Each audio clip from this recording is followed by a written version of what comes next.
والله العظيم اللي صار منه لدماء شهدائنا لدماء أطفالنا اللي خطفتوهم واللي خطفتوهم. Tak hanya presiden dan pejabat yang kabur, banyak tentara rezim Assad dilaporkan juga melarikan diri.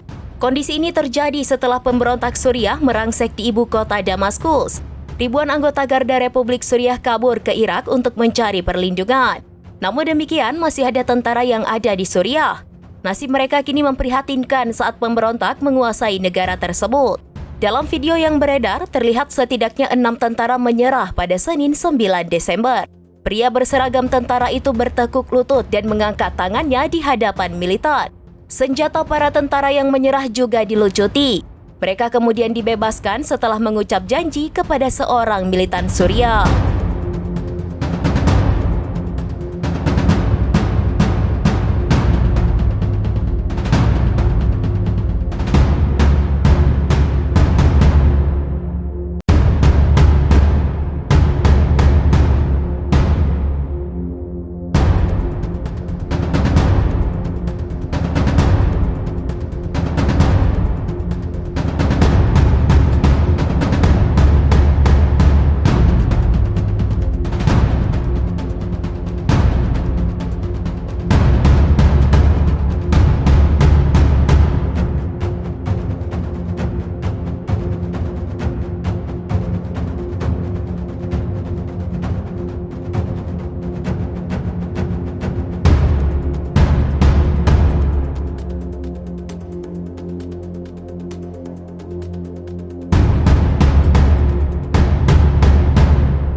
Download Tribun X sekarang, menghadirkan lokal menjadi Indonesia.